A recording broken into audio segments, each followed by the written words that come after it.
Muy buenas, Iranzu, y bienvenida a Publishers. Buenos días, gracias José, encantada de estar aquí contigo hoy.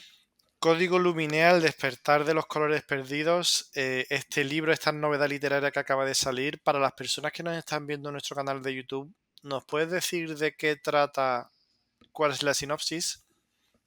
Sí, a ver, pues Código Luminea, así en apariencia, pues es una aventura juvenil ambientada en un mundo, en un futuro, donde los humanos pues, han colonizado un planeta, no por necesidad y por huir de la Tierra, pues, no es un futuro distópico, han colonizado un planeta que es muy diferente, en el que hay una paleta de colores muy particular, no es como la Tierra, con verdes, marrones, azules de océanos. Este planeta pues está más en tonos púrpuras, violetas, plateados, y estos colores no solamente son muy bellos y conectaron muy bien con este universo visual de los primeros exploradores humanos, sino que se dieron cuenta que estos colores eran vivos, tenían una conexión con el planeta, ¿no? Tenían un rol muy particular en cómo el planeta funcionaba. Entonces, estos colores se empiezan a desvanecer y bueno, pues nuestros tres protagonistas arrancan la aventura pues intentando entender qué es lo que está pasando, Alia, Milo y Lena, entender qué está pasando y cómo pueden ayudar a resolver este problema que aparentemente está ocurriendo en Luminea porque los colores se están yendo. Y lo que empieza como una aventura, pues al final pues, va desgranando otras capas un poquito más profundas y de qué hay detrás de todo este desaparecer de colores. Iranzu, me ha llamado mucho la atención, ¿no? Que en un momento en el que parece que lo hemos visto todo en cuanto a libros, películas, series, cómics, y sin embargo la historia me pareció genuinamente original. ¿De dónde surge? Pues Luminea surge, tienes toda la razón. Yo estoy viendo que en el mundo actual, ya sea en literatura como incluso en bueno, todas estas plataformas de streaming que tenemos, hay muchísimos universos futuros distópicos. Y la distopía está muy bien porque nos permite ver lo malo de lo que tenemos ahora, dónde nos puede llegar. Pero es verdad que a mí siempre me ha gustado el imaginar otros futuros posibles desde una perspectiva más optimista, que no una utopía. Este libro lo que pretende ser es una visión de un futuro en el que los humanos salvaron la Tierra y se lanzaron a colonizar el mundo y encontraron otros universos en los que en el futuro pues siguen teniendo una serie de retos que están muy de actualidad. Y Luminia no deja de ser un poco una metáfora de lo que está pasando en la Tierra, pero en un universo que, como digo, yo no lo califico ni de distópico ni de utópico, pero sí diferente y con una manera de intentar percibir hacia dónde nos dirigimos y de abrir unas preguntas un poco diferentes, que nos haga pensar en cómo vamos a abordar los retos que tenemos ahora para llegar a futuros que nos resulten mucho más agradables y felices para todos nosotros. Y los tres protagonistas representan la ciencia, la emoción y la intuición. ¿Por qué destacaste o por qué elegiste estas tres cualidades? Sí, a ver, los tres protagonistas, al final yo creo que al final siempre llevan un poquito una esencia de cómo, de muchas cosas que veo que son interesantes, ¿no? Alia a lo mejor tiene mucha ciencia, biología, pero al mismo tiempo no solamente se queda en esa parte científica, sino que tiene, pues eso, esa parte de conexión, de intuición, ¿no? Milo es el ingeniero, el que resuelve todo, el que es curioso, está en la acción siempre y al mismo tiempo a veces en ir demasiado deprisa, la precipitación y no reflexionar demasiado, ¿no? Y, por ejemplo, pues Lena es la persona más matemática, ¿no? La matemática, la que analiza los datos muy, muy factual, pero al mismo tiempo tiene una doble vertiente mucho más simbólica, que es cómo conecto esos datos desde la empatía, cómo conecto lo que hace uno y dice el otro para entender qué es lo que está pasando, ¿no? Entonces, todos tienen esa dualidad que por un lado es vocaciones científicas que tienen y luego unas vocaciones que son, o unas maneras de ser mucho más humanas, ¿no? Como has señalado, esa intuición, esa acción, esa empatía que tiene cada uno de ellos. Y podríamos decir que has usado Luminea como una metáfora a nuestro propio planeta.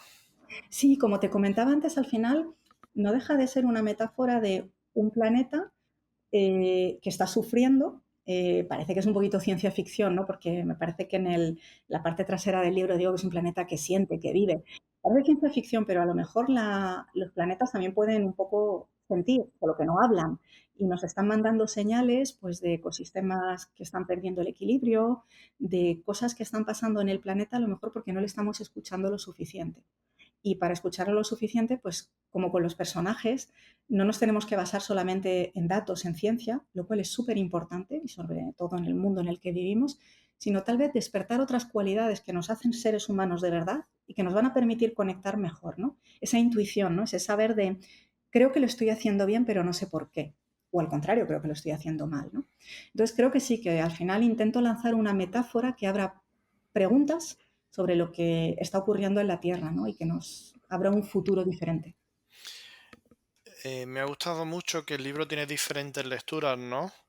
Depende de la edad de cada uno, puede entender, ¿no? O una serie de cosas. ¿Qué lectura o qué conclusiones cree que pueden sacar los lectores más adultos?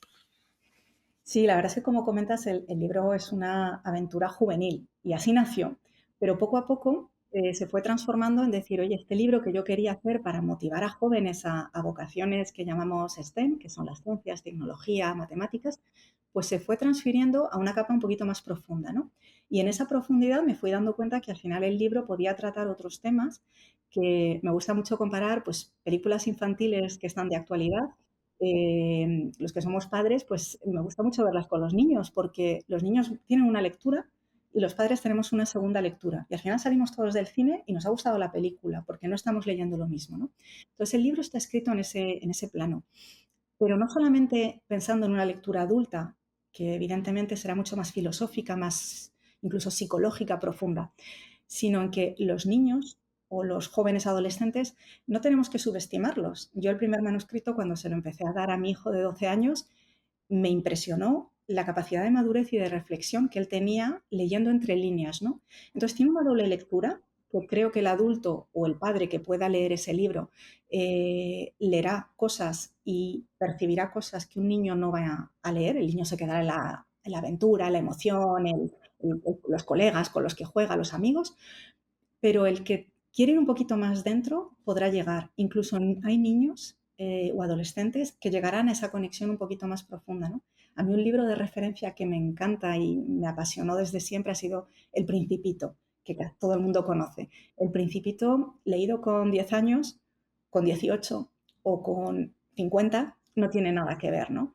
Pues yo he querido que este libro sea un poco desde toda la humildad, una cosa como el principito, que cada uno lea lo que quiera leer y que saque sus propias conclusiones, que se vaya con sus propias preguntas.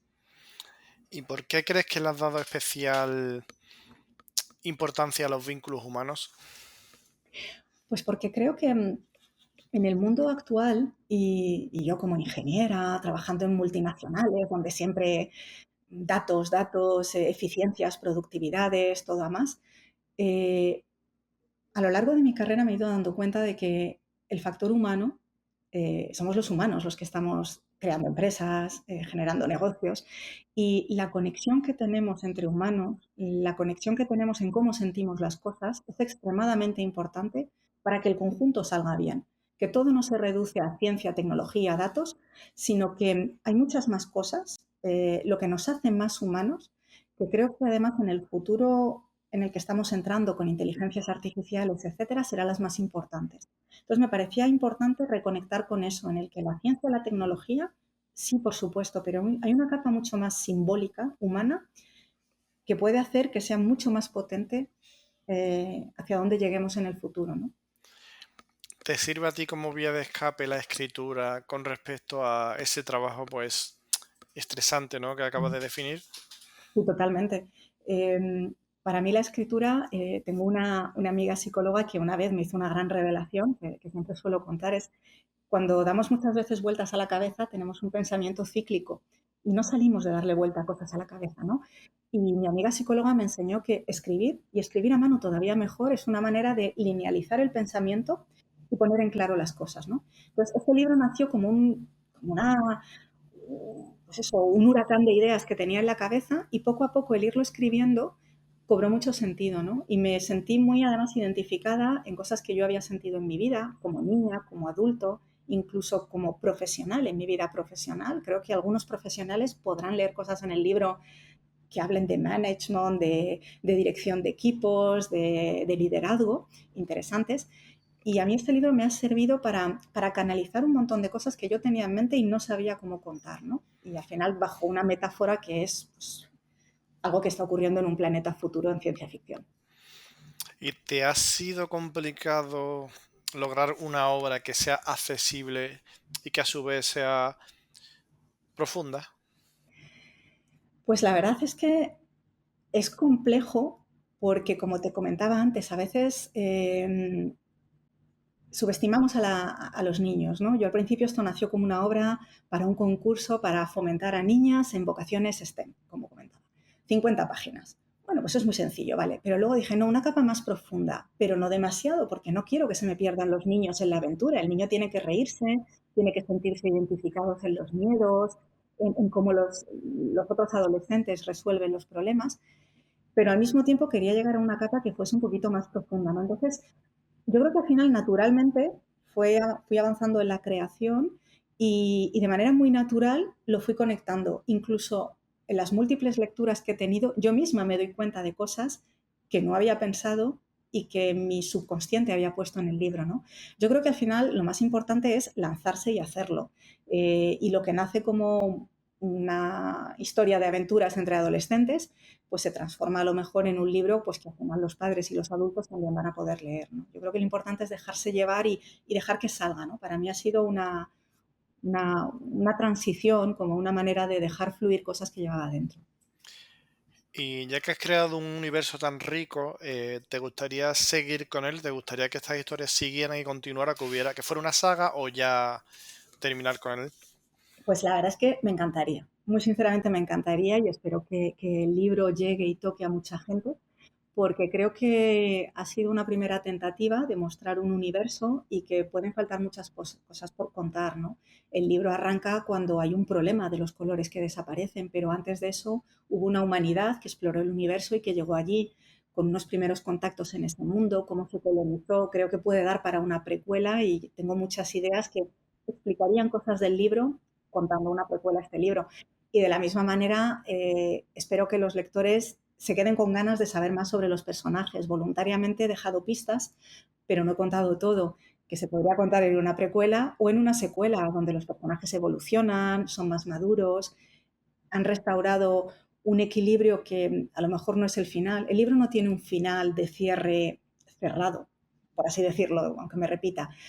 Deja un montón de posibilidades abiertas, con lo cual a mí me encantaría que la verdad es que la gente conectara con el libro, se llevaran todas esas preguntas dentro, quisieran saber más y eso pues me diera pie a motivarme para escribir pues precuelas o secuelas, evidentemente. ¿Qué sensación o qué emoción te gustaría dejar en el lector una vez que pasa la última página de Código Luminea y deja el libro sobre la mesa? Es muy buena pregunta. Pues me gustaría, creo que lo dejara con muchas preguntas en su cabeza. Primero con una sensación de quiero ver el mundo y quiero ver las cosas que me rodean de otra manera. Y que empiecen en el día a día a verlo, ¿no? A escuchar de otra manera, a sentir de otra manera lo que está pasando alrededor de él con personas, con la naturaleza, con la tecnología, ¿no? Pero al mismo tiempo me gustaría que tuviera una sensación de ternura, de sensación de conexión con algo, consigo mismo tal vez incluso, de decir, tiene razón, voy a intentar plantearme muchas de las cosas que dice el libro, ¿no? Me gustaría que al final dejaran ganas de, y si yo también veo el mundo de otra manera, y si yo también intento conectar de otra manera, y si escucho esas cosas mucho más sutiles que desde mi interior están resonando y a lo mejor no había dejado suficiente espacio, y si me vuelvo más humano y veo la tecnología también desde el lado más humano, me gustaría que les dejara un montón de preguntas abiertas y que globalmente, pues, al final lo más interesante es que la literatura nos despierte emociones, ¿no? Que tengan esa emoción de serenidad, de que algo todavía es posible hacer mejor y que la humanidad tiene todavía mucho por hacer, que los universos distópicos que nos presentan no tienen por qué ocurrir. Pues Iranzu, muchísimas gracias por atendernos. Enhorabuena por Código Luminea y a todas las personas que nos están viendo en nuestro canal de YouTube, decirles que el libro ya está a la venta en todas las grandes plataformas y que no se van a arrepentir, así que cierren ya la entrevista y corran a comprarlo. Muchas gracias y felicidades. Muchas gracias, José.